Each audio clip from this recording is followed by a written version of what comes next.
Hello! Welcome back! Yay! So nowadays, for some reason, it's like really uncommon for people to just have basic human empathy. And unfortunately, we all are suffering because of it. So something that's pretty common is people saying, "What radicalized me?" Honestly, I want to hop on. I want to talk about something that radicalized me. It's actually a movie that I grew up on. I had the DVD and I loved this movie. I think it's awesome. I just rewatched it for this video because I was like, oh, that's the movie. That's the movie that radicalized me. Anyways, what's radicalizing? Honestly, do I need to get into that? No, I don't. The movie that I want to talk about that radicalized me is ENCHANTED. So first of all, I just want to say stacked casting. Stacked. Whoever was in charge of casting this movie needed a raise. I don't know what they were making, but they deserved more. Ella, the main character, is played by Anne Hathaway, and she does a phenomenal job. Are we surprised though? She's just awesome and cool and sexy. So yeah, they also show parts where she's younger, and for those parts they had a child actress play her. Honestly, spot on. Anne Hathaway and this little girl looked very similar, and I don't know, they just acted kind of similar as well. Really interesting. Then we have Prince Charmant, who his actor did an amazing job as well. He's very pretty as well. I feel like the whole movie they had the right people for the right parts, and it was refreshing to see that because I feel like there's always something that can be said about an actor or actress in a movie or TV show. I don't know, there's always something there. But this movie, I feel like they actually had it kind of really good. Something else that's not super important to the storyline that I just absolutely love about this movie is the music. Are you kidding me? Okay, I think every song in the movie though is actually a cover of whatever the original was, from what I remember. Basically, they start off so strong with the song Strange Magic by Electric Light Orchestra. I'm 22, I'm not some 60-year-old man, but can we all please just start to admit how good Electric Light Orchestra is and their music? They are so fun and so good. I love them. Big fan. Big fan. Strange Magic was always one of my all-time favorite songs by them. So yeah, it's such a good opener to this movie. It starts with a voiceover talking about just kind of fairy tales, and then it goes through this really pretty scenery of the kingdom and Pharrell, which is where Ella is from. And the song Strange Magic, the song playing over it is just actually phenomenal. And then the version that they did, the cover, is actually so good. Whoever that was did such a good job with it. And then throughout the movie we have just a ton of other songs that are just actually phenomenal.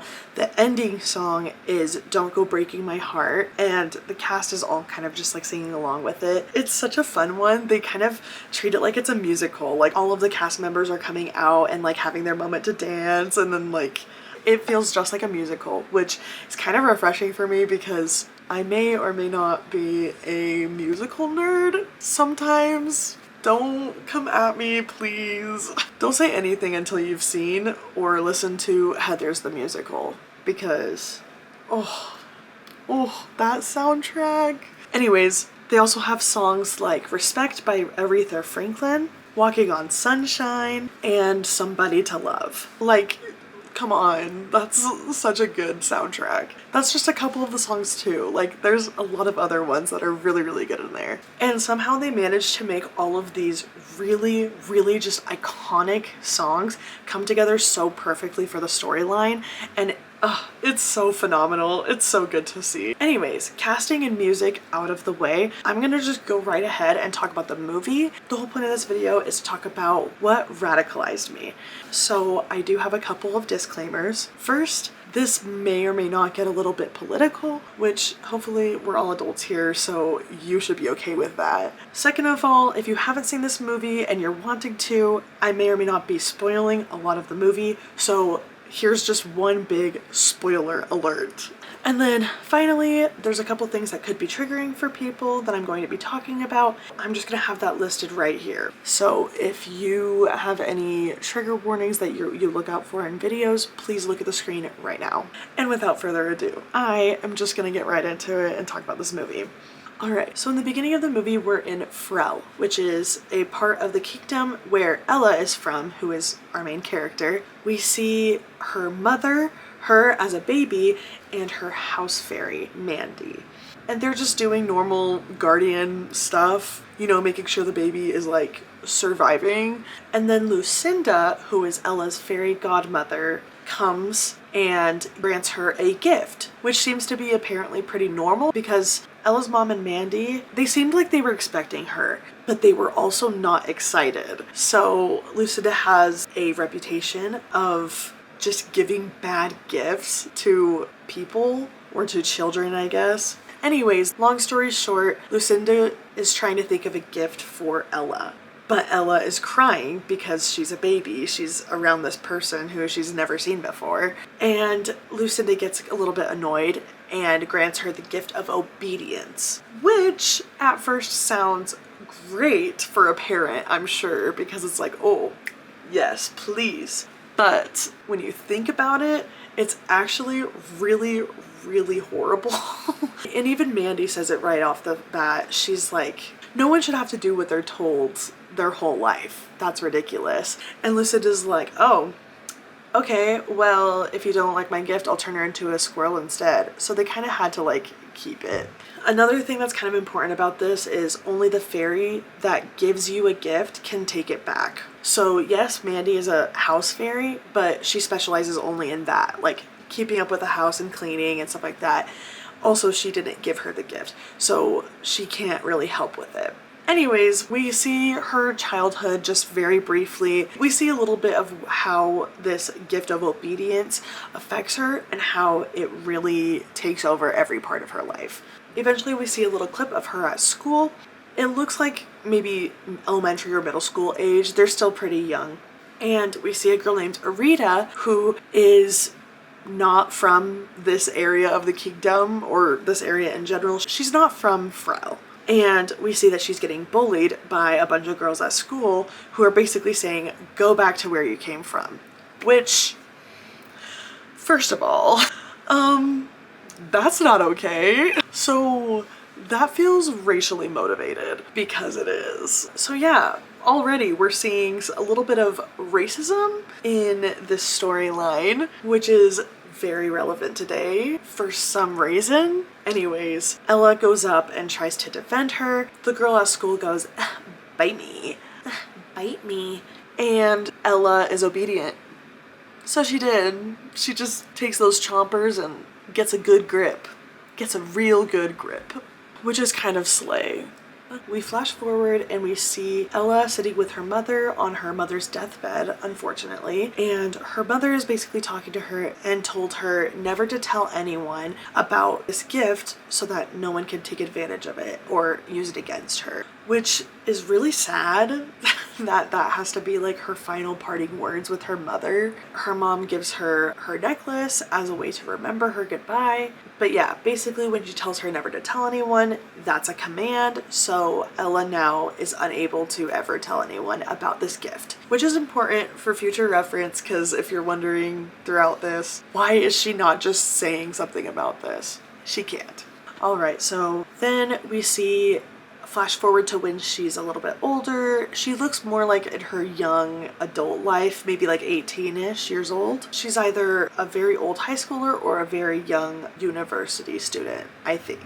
Her dad makes it very obvious that he cannot afford their home and their life, so he had to marry in order to afford their life, which is a little bit of a hint at capitalism, in my personal opinion, which actually we will get into more. But yeah, there's that. It's rough out here. It's rough out here for adults, especially young adults who don't know much about taxes or paying rent or anything like that. Oh my goodness, nothing could ever prepare me for the financial state I'm in right now. Anyways, we meet the stepmother and her two daughters, the stepsisters. This is kind of where we get the little play on Cinderella, because there's the evil stepmother and the evil stepsisters. And can I just say, these girls are ruthless. I mean, so horrible. They're the worst. The stepsisters are very obviously super spoiled right off the bat. Super annoying as well. Like, girl, put a cork in it.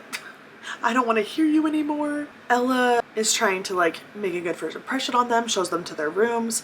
She notices them putting up posters of the prince, and Ella goes, you know that he and his uncle are responsible for the segregation in the kingdom, right? So she's like, she's an activist. She's an empathetic activist, radical queen, and we love it. And let me just say, that looks good on Anne Hathaway.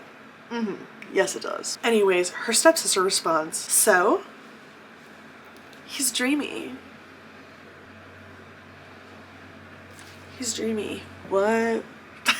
It's very much the I can fix him mentality, which, guilty, but still. It's just interesting because Ella's very obviously like, bro, you know that they're doing like terrible things and he's low-key responsible for it. You're praising him. That's actually crazy. And she's like, oh, so what? He's dreamy.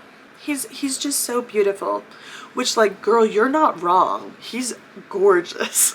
But, like, is that worth it? I can't say much considering the people that I've been into in the past. So, yeah, we're not going to talk about that, though. Anyways, so this alone shows already a little hint of segregation, which happens to be very common nowadays. And then also conditioning, which also can relate to patriarchy in general. The fact that this man is super, super powerful and all he's doing with his power is clearly bad and not good, but it's okay because he's beautiful. So it works out and it's okay. It kind of feels real. It feels a little too real. It makes me upset. It makes me so mad. I don't know, it reminds me of celebrities, how sometimes they will be for something that's not very good, or they will be against something that's really good purely because of how beautiful they are or how good they are at their art. Others will just blindly follow whatever they say, which is crazy and ridiculous. Not only that, but some people in our world will base others' opinions and morals on who they follow on social media or who they're a fan of in the celebrity world, which is crazy. I've had people accuse me of my own personal political stances on Taylor Swift because they know I'm a Swiftie, and they're like, oh, you just like that because you like Taylor Swift and she's for that. Huh? Excuse me? Do you not think I'm an adult with a working brain and empathy? Okay, whatever. You do you, boo. So the stepsisters quickly catch on that Ella has something weird about her that makes her very obedient. She just kind of goes along with whatever they tell her to do. Naturally, they immediately start to take advantage of that, which is really sad. Like, even in Ella's own home, she's getting taken advantage of. It's crazy because, like, when you're someone who's been taken advantage of your entire life, you make your safe places and your safe havens, and I assume hers was home. But now that her father remarried a evil stepmother with evil stepsisters, she doesn't even have that comfort of being in her own home. She still has to have that fear of being taken advantage of in her own safe place, which is just really sad. It's very telling, and unfortunately it's very relatable. It just sucks because there's lots of people out there who do have to deal with that. The place that should be their safe place is the place where they get abused or treated badly the most. Just like Ella. Just like Ella. So then we cut to a scene of Ella in a debate class. Once again, I don't know if she's in high school or at university, but she definitely is an adult, I think. Anyways, it shows her in a debate class with her stepsisters, Arita, who's the girl that Ella defended when she was getting treated poorly based on where she comes from. We're in this debate class and Ella's giving a speech. In Ella's speech, she's talking about how the king was allegedly killed by an ogre, and so therefore Sir Edgar, who is the king's brother, exiled all non-human creatures out of the kingdom and into like the forests, into their own areas, even though humans and non-human creatures used to live in harmony, apparently. Does this sound familiar? Yeah? Yeah? Just wait. Ella's stepsister is her opponent. She basically says the exact opposite. She's basically sitting there like, what Ella fails to realize is that Sir Edgar is doing exactly what he should be doing. He's getting rid of the non-human creatures and forcing them to be laborers and entertainers so that we can have the best life possible. They were getting in our way. Does that sound familiar? Yeah. I think the funniest part of this scene is the stepsister literally saying word for word, if it weren't for him, we wouldn't have today's thriving, free enterprise system. And then all of her friends in the class are like, yeah, woo! And then Ella's like, please.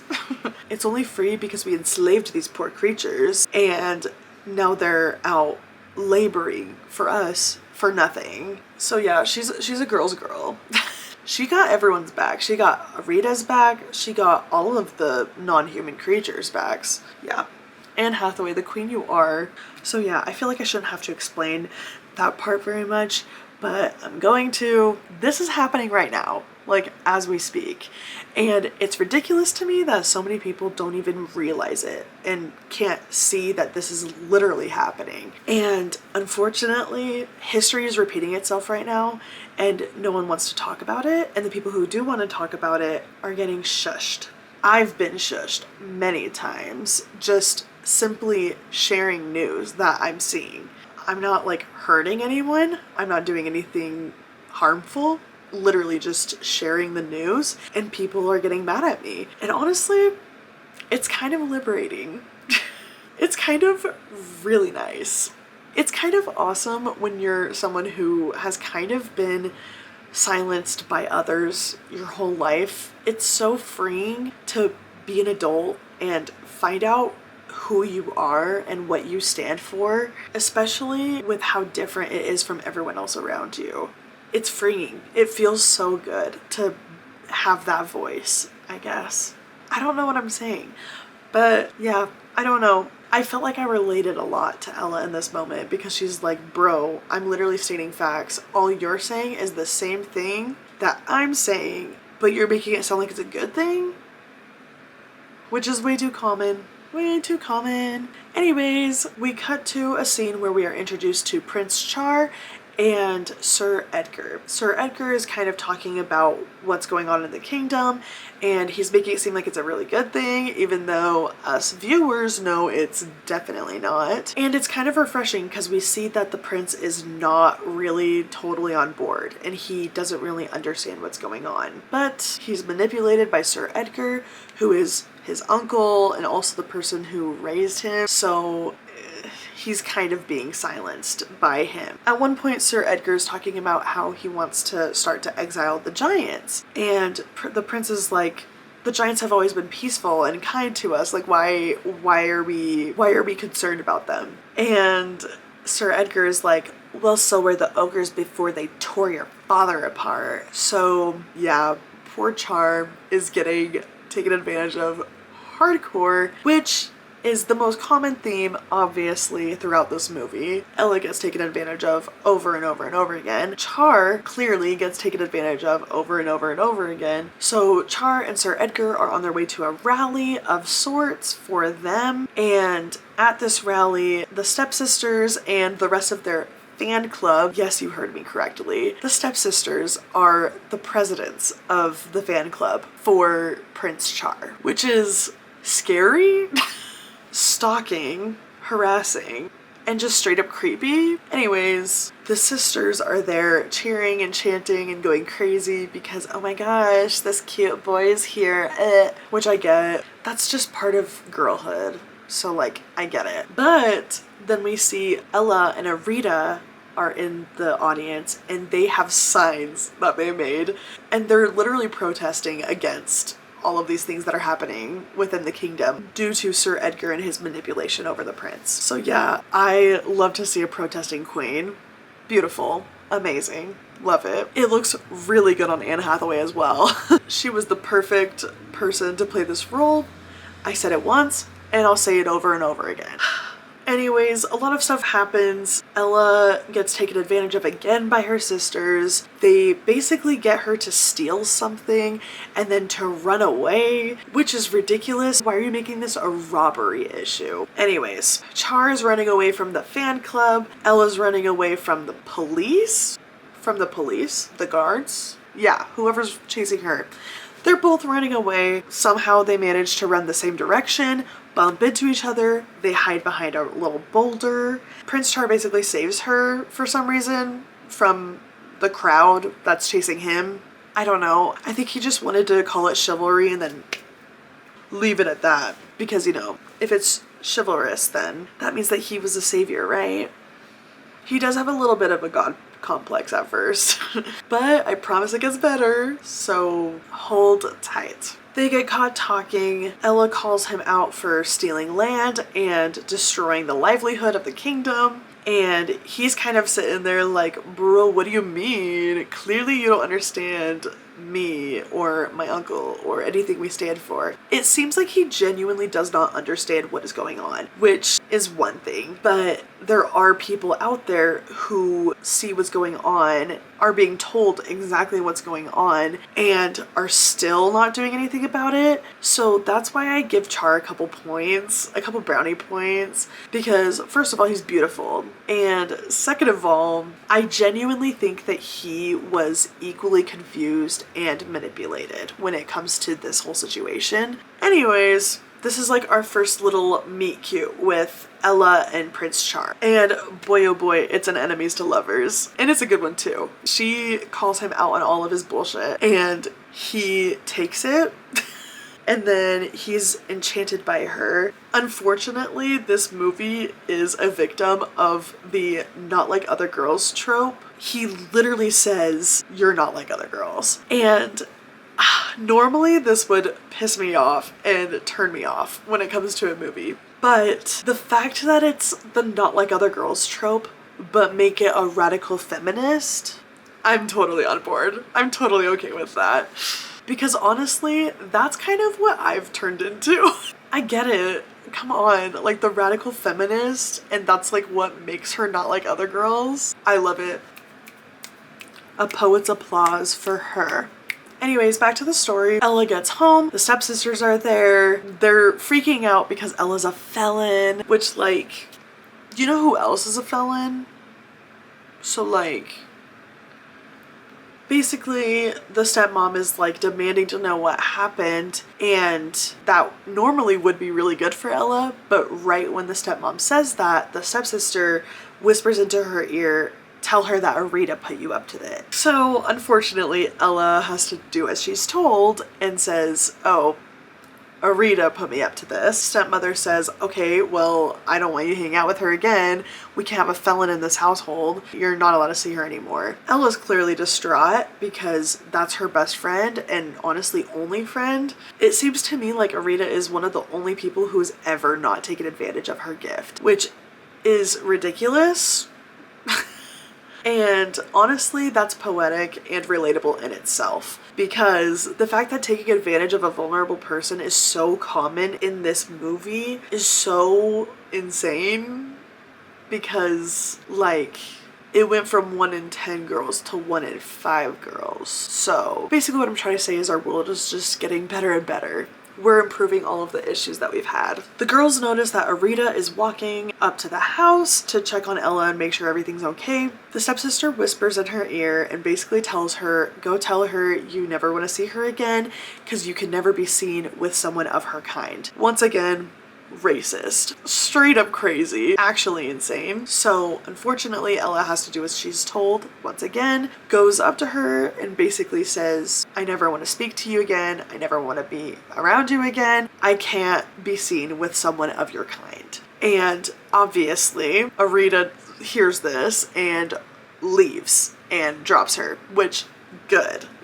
If I didn't know the situation either, are you kidding? Of course, I'm out of there. It just sucks that like we as the audience know, like, dude, you know she would never say something like that. And if she did, she would have done it way earlier on. But it's just such an awkward situation. Ella is clearly distraught while saying this as well. She's like choking back tears. At one point, she actually starts crying.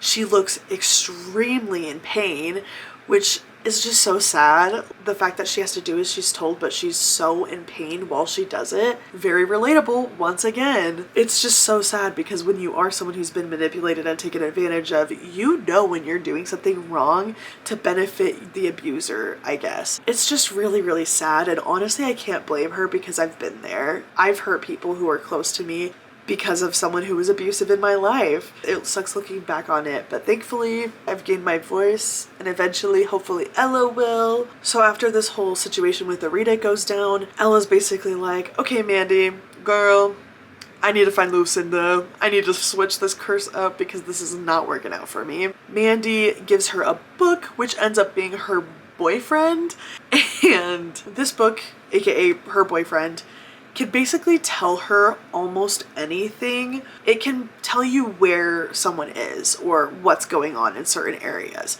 So she tells the book, show me Lucinda, opens it, and it shows Lucinda and where she's at. So she takes this book, decides to set out on her travels to find Lucinda and get the spell reversed so she can stop hurting people around her. At one point, she's in the woods and she sees an elf who is getting tortured and abused by humans, and his name's Slennon. Basically, Ella, long story short, helps him. They're able to get away. Slennon convinces Ella to let him tag along. They're gonna go together and continue this journey together, I guess. So one of the things about the kingdom and the segregation that is going down within the kingdom is that elves are now forced to be entertainers. So they can dance and sing and tell jokes, but what if they don't want to? Do you see what I'm getting at? Slennon opens up to Ella about how he really doesn't like entertaining, and in fact, he wants to be a lawyer someday, which at one point would have been okay, but now that Sir Edgar's in charge, it's not okay. He wants to find a way to petition for elves to be free, I guess, to choose what they want to do with their life. Which takes us to feminism and minorities in general. For some reason, there's such a stigma around minorities, such as women, members of the LGBTQ community, people of color. Some people have such an issue with these people being in certain fields of work. How does that harm you? I don't understand. And so many people love to make the argument, oh, well, people these days are just hiring people of color because they need to have a person of color in their team. They're not actually qualified. Bro, what do you mean? I'm sorry, but no one would set their own company up for failure to that degree. They're going to hire someone who has a certain amount of respectability in that field. Like, I just don't understand why people still think that that's a valid argument. It's not. It's just not. Anyways, eventually at some point, Ella and Slennon get wrapped up in a situation with an ogre. From what I've seen of this movie, it seems like the ogres really genuinely are peaceful, good people, but they are resentful towards humans because of, you know, the fact that they've been exiled to the forest because an ogre allegedly killed the king. It's just really interesting because clearly they are just very resentful of that. So they do take it out on Ella and Slennon. They basically take them and are wanting to cook them up and eat them. But eventually it's all okay because Prince Char is here to save the day. So Char kind of joins them because he wants to be the chivalrous man that he's trying to be, and so he wants to escort them back to the kingdom, I guess. So after a very beautiful scene, with Ella patching up Char after a fight. We cut to them on their horses, just journeying, and Ella and Char are flirting back and forth a little bit. They're getting a little comfortable. Slennon sees this as an opportunity for him to go up and talk to Char about how he would love to be a lawyer and he would love to petition for elves to not be just entertainers to the kingdom. Char kind of doesn't do anything about this. He's kind of just like, oh, I'll put a good word in. And Ella looks clearly upset because she's like, baby girl, I've been flirting with you. Come on. Can you not just like allow this for my friends, my little bestie over here? Yeah, no, she gets kind of upset. And she calls him out and is basically like, bro, come on, like no one should have to be forced to do what they're doing. And then she hits him with the hard-hitting line of, trust me, take it from someone who knows. Once again, a poet's applause for that girl. So she storms off, as she should. And Char is like chasing after her, obviously. Eventually they have to stop because they run into a field where giants are being abused into working in the field. And Char is sitting there, he's like, what? This is crazy. I didn't know this was going on. And it's like, brother, what were you and your uncle just talking about in the beginning? He was literally talking about this. Like, don't act surprised. Anyways, he does look clearly distraught and very upset, and it is genuine. He's not okay with this, which we love a man who knows the bare minimum. But yeah, basically Char wasn't super receptive of all the criticism he was receiving from specifically Ella until he sees the giants who are enslaved to labor out in the fields. And he is like, oh, that's not okay. It is a change of heart moment for him. This is where we kind of start to see his character development. So Char starts to kind of catch on to the fact that Ella does as she's told, and I don't think he really knows at this point that it's like a curse, like it's actually real and intense, but he definitely could kind of tell that there's something happening. Like she gets taken advantage of quite often, and he can tell that she's vulnerable, to say the least. But he isn't really part of the problem. If anything, he wants to be better, I guess, for her. Anyways, Ella saw that Lucinda was at a wedding, at a bar or tavern, whatever, in the land where the giants are at. So they go in, she's doing her thing looking for Lucinda, finds out that Lucinda dipped, and so she's like, okay, well, I gotta keep my trek going. Char's basically like, stay, you know, like let's enjoy this while we are here. So because that's a command, Ella kind of reacts not great, and she's like, fine, I guess I'll stay. Char sees this and he's like, well, you don't have to stay, but I wish you would. Because this is not a command, Ella is a lot more receptive and a lot more okay with it. It's actually ridiculous how excited she gets when she finally is given a choice to do something. She actually wants to stay and she does end up staying because he did give her that choice. One of the giants basically is like, interesting, you guys have an elf in your group, so let's hear some music. Let's get some entertainment going. And Ella's like, no, he's not much of an entertainer. And then he's like, okay, well, you sing for us then. And so, you know, she gotta sing now. This is the part where the song Somebody to Love by Queen is playing. And first of all, Anne Hathaway, her voice, she's just so good at everything she does. She's a great actress, she's beautiful, she's a phenomenal person, but she also got a voice of an angel? What do you mean? God took his sweet time on Anne Hathaway and forgot about the rest of us. Honestly, one of the most heavy-hitting parts of this whole movie is in this song for me. And that part for me is when she sings, I just gotta get out of this prison cell. One day I'm going to be free. And she just has so much emotion in her face and voice when she sings that. The passion really comes out. Like she kind of just explodes, like she's giving herself that freedom by addressing it verbally. And it's just really powerful to me. She's kind of addressing it, and then therefore that's kind of giving her a little bit extra power.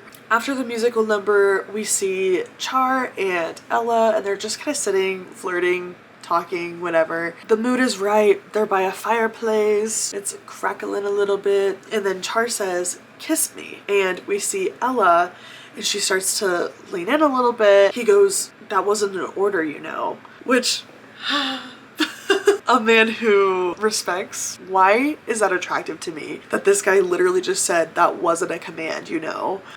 Huh? Like, this should not be something that is attractive to me, yet it is. Here I am, folding. I'm like, oh. He makes sure that she consents. He makes sure that she's comfortable and she's okay with it. What do you mean? What do you mean that this is the world we're living in where that's something that's attractive? Huh? Anyways, she goes, I know. And then she plants it on him. And first of all, super hot kiss. Second of all, just the whole theme of consent is so obvious and so beautifully put in this part. They do it so well, which should not be something that I'm praising them for, but unfortunately we live in the world we live in, and a man who asks for consent is seen as a good man,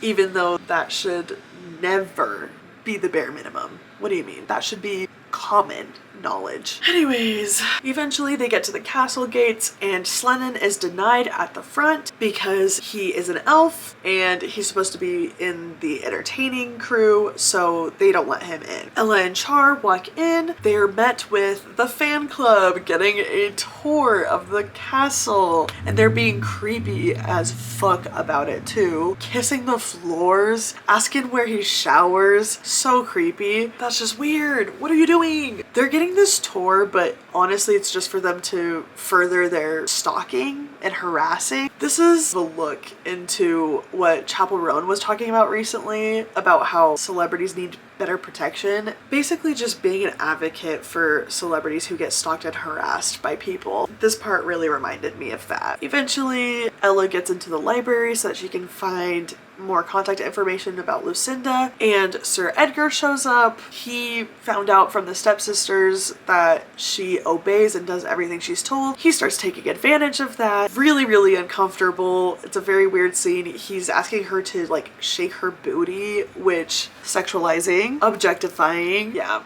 do I need to continue? It's just icky. It's just really gross. Unfortunately, it's all too common. This is another thing that is a little too relatable. We find out that Sir Edgar, surprise surprise, was the one who killed the king, and he now wants to kill Prince Char because he wants to have all the power. Everything is about power. Does that sound like someone?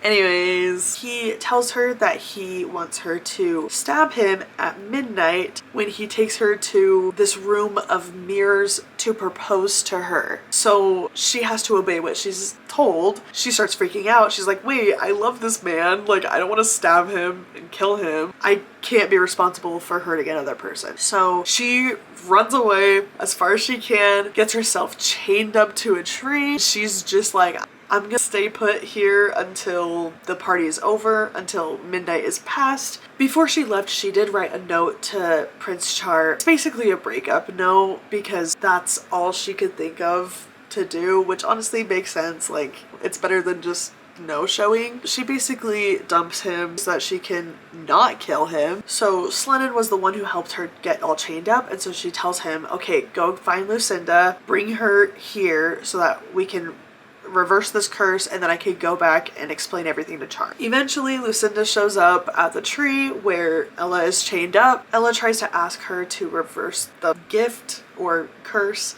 Lucinda, the beautiful woman she is extremely offended that her gift is not appreciated by Ella.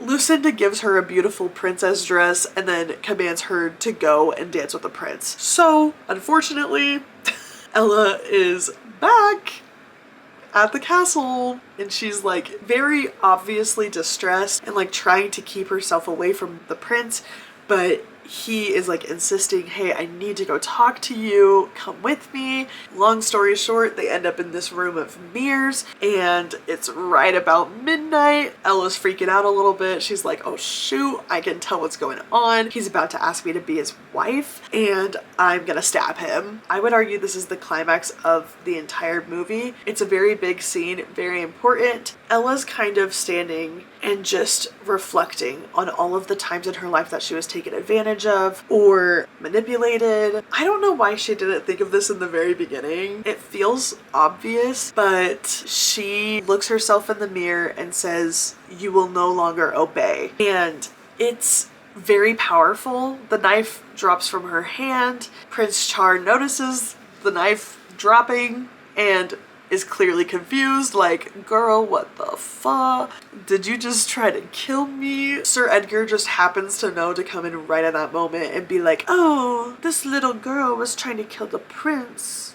It's messy, it's weird, but honestly, that moment is very, very powerful for me. I feel like they really understood the assignment. They knew exactly how to do that scene. It worked out so well. That part hits me every single time. There's just something about watching someone who's been vulnerable and manipulated and taken advantage of their whole life finally be free and then immediately get that freedom taken away from them. So devastating. Once again, it reminds me of current situations in the world, specifically America. It's so devastating to me. These people who finally are able to gain freedom, people who have been bullied and harassed and taken advantage of their whole life, they finally get that freedom. They finally feel at home just for it all to get taken away again. It's so, so sad.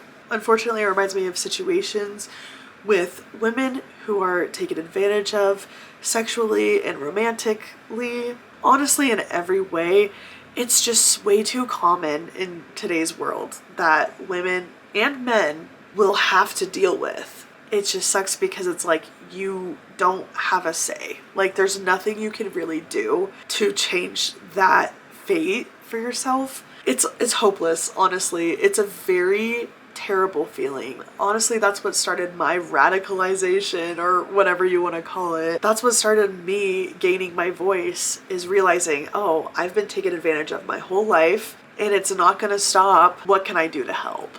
And for me, it was just finding my voice and using it. So hopefully that does something. Unfortunately, there's still just that super big, dreadful feeling of hopelessness in today's world for so many different people. I'm mainly talking minorities, but for me personally, as a woman, it just is so hopeless. And I can't even begin to imagine how it is for people of color, transgender people, etc. It's really, really sad. And unfortunately, it's all too relatable. So we cut to a scene where Char and Sir Edgar are discussing what happened. Char's clearly confused and he's like, okay, I need to go talk to Ella. Sir Edgar's like, no you don't. Here's what really happened. Basically convinces him that she was working with the ogres in the woods that he saved her from. She has been trying to kill him the whole time, which like, okay, whatever. Char's already been manipulated by this man over and over and over again. Are we surprised that this is something that he's believing? Because unfortunately, once again, when you're a victim of that type of mental and emotional abuse for so long, it's almost impossible to get out of it psychologically. Like, your brain gets rewired. Eventually we see Ella in the dungeon and Slennon manages to find a way to break in and rescue her. It's really fun actually because Slennon basically gets all of the elves, giants, and ogres in the area to kind of team up together to like take down the kingdom, save Ella, and then get their rights back, which honestly is amazing and beautiful. It feels really interesting to me that this movie was so ahead of its time when it talks about segregation, racism, harassment of any kind, protesting. This part is very protesting heavy. It feels like people who are just fed up with their situation and who genuinely just want to live their lives. And so they storm into the kingdom, demand their rights, and then take it from there. So yeah, they save Ella, they storm into the ballroom where the coronation and everything is going on. There's a little fight scene, which is decently well done. Ella drops the news to Char that his uncle killed his father and wants to kill him as well so that he can have all of the power and be king. And thankfully Char believes it. Everything gets resolved. yeah, basically it's a happy ending from there. They live happily ever after. They have a fun musical number of Don't Go Breaking My Heart, and it's just a really good mic drop moment. We see all of the cast members come up, have their little moment, and then it's happily ever after from there. All right, wow, that's the end of the movie. I talked about it a lot throughout, but I cannot stress enough how relatable this movie is to current situations, especially in the United States right now. It's just ridiculous. It's ridiculous that this movie that came out in 2004 is so relatable to the current situation. It's really sad. It's really, really sad to me that it's been 20 years since this movie came out and we're having the same issues and like worse than ever before. What do you mean? I just love the way they portrayed in a fairy tale sense how discrimination, segregation, racism, harassment, protesting, how all of these things impact so many lives, and how one person who is so power hungry and willing to do anything to get that power, how far that person will go just to get that power. It's ridiculous. It's insane. And unfortunately, it's all too familiar right now. I think part of the reason I love this movie, other than the fact that it's super relatable, it does have a happy ending. It does show through resistance and speaking your truth and standing up for what you believe in can cause things to change for the better. It's kind of just a hopeful movie while still being funny, entertaining, beautiful. It's very well done, especially for 2004. Like, oh my goodness. The cinematography, the casting, the music, the messages, I don't have any complaints about this movie. Yeah, maybe it's cheesy at times, but genuinely, when asked what radicalized me, this movie, ENCHANTED, is what radicalized me.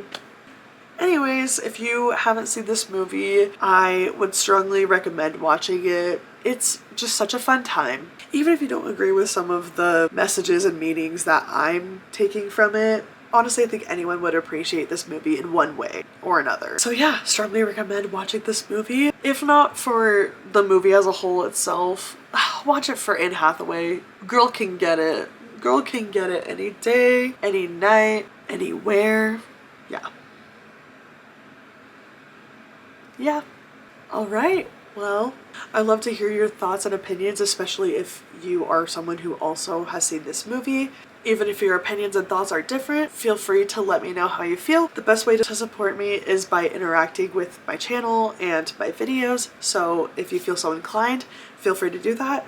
I guess I'll see you guys on the flip side. Goodbye!